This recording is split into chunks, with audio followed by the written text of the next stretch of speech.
A União Europeia mandando suas armas para a Ucrânia não está se arriscando? Porque se o conflito chegar a outros países da União Europeia, essas armas farão falta. Já estão, Aldomir. Excelente colocação, e já estão.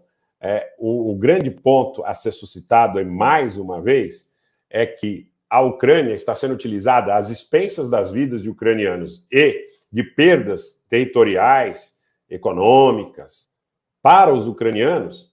Às expensas dos ucranianos, estão sendo permitidos os lances ousados da Aliança Atlântica, da OTAN, dos Estados Unidos, da Grã-Bretanha. É isso que está acontecendo. A gente não pode ter meias palavras para relatar uma situação. Para relatar uma situação, nós temos que ser o mais claros e francos possíveis. O senhor está chegando aqui agora, nessa quinta-feira, dia 2 de junho de 2022, são 18h22 em São Paulo, a Rússia está ganhando a guerra. Essa é a verdade que você não vê na Globo News. A Rússia está ganhando a guerra. A Rússia está militarmente hoje dominando as regiões Luhansk e Donetsk, dominando o Mar de Azov, dominando Mariupol, fazendo conquistas importantes na região do Severodonetsk, e os ucranianos, recebendo armamentos da OTAN, estão fazendo esforços para atacar os russos, não aonde eles possam lhes causar prejuízos militares. O que eles querem, na realidade, é provocar uma reação russa desmedida.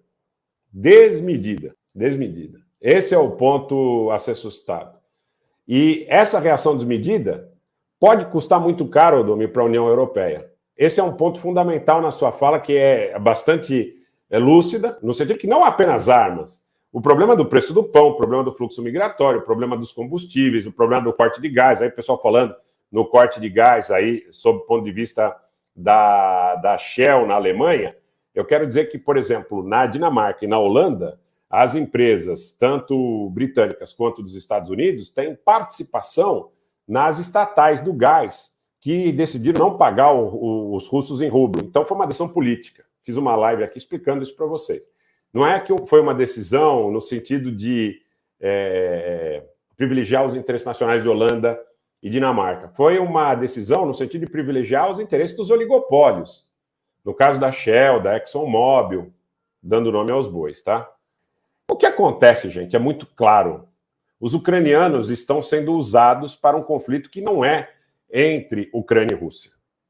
Os Estados Unidos estão utilizando, juntamente com a Grã-Bretanha e seus aliados, a vida dos ucranianos para combater a aliança sino-russa. Esse é o ponto fundamental. Eu digo o seguinte: a ação, amanhã é 100 dias da guerra, hein? Amanhã é 100 dias do início do conflito. Nesses 100 dias, são 3 meses e 10 dias, né? Hoje 99 dias, a ação do Ocidente, utilizando a Ucrânia, basicamente visa o controle político da Rússia. Visa o controle político da Rússia, mas apenas como escala. O controle político da Rússia é escala até que cheguem à China, aonde ali sim os Estados Unidos e a Grã-Bretanha percebem uma ameaça concreta contra os seus interesses hegemônicos. Esse é o ponto. Então, quando a Rússia e a China, lá em 4 de fevereiro, quando Putin vai para Pequim e, conversando com o Xi, estabelece uma aliança sem precedentes, praticamente o início do conflito está decretado, porque todo o esforço que a inteligência russa provavelmente tenha percebido, no sentido de desestabilizar o interesse da Rússia, partindo de Kiev, acontece de forma mais acentuada a partir do momento que a aliança sino-russa fica muito clara. Muito clara. E os chineses, eles não são necessariamente guerreiros, eles são muito mais mercadores, mas eles têm dinheiro, os russos têm o hardware militar, e essa aliança não interessa para os Estados Unidos e para a Grã-Bretanha. Esse é o grande ponto a ser suscitado. Mark, muito obrigado pelo superchat.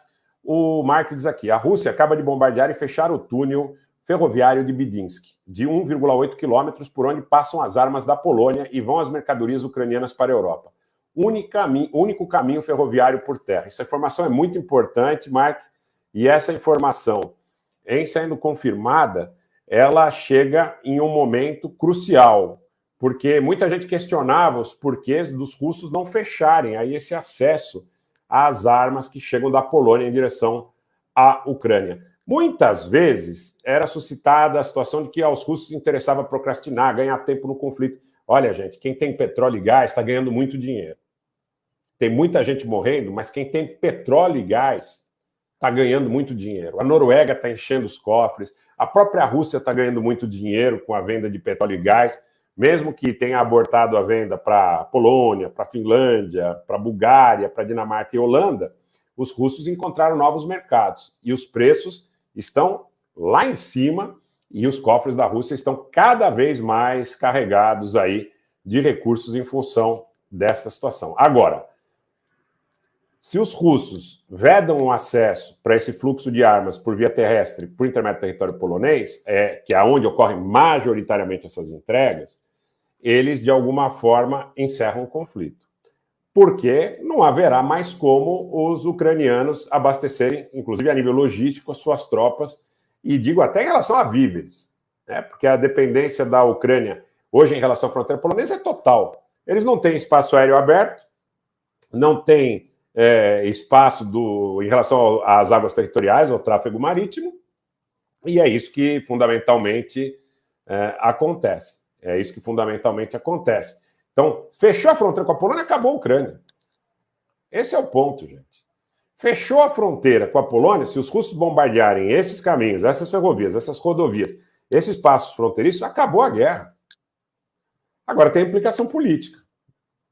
Tem implicação política. Eu acho até que essa situação acontecendo, ela vem muito em paralelo ao anúncio do aprimoramento aí do fornecimento de armas mais destrutivas por parte do Ocidente.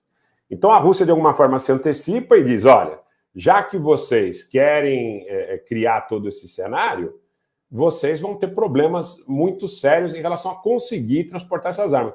É verdade, tem a questão da Romênia também, né? A Moldávia, para chegar na Moldávia, precisa passar pela Romênia. Agora, a questão aí, hoje, por exemplo, a Moldávia proibiu que se deem notícias em russo, né? A Moldávia aí também, numa atitude evidente de russofobia, proibindo que notícias em russo sejam veiculadas no país. Gente, vamos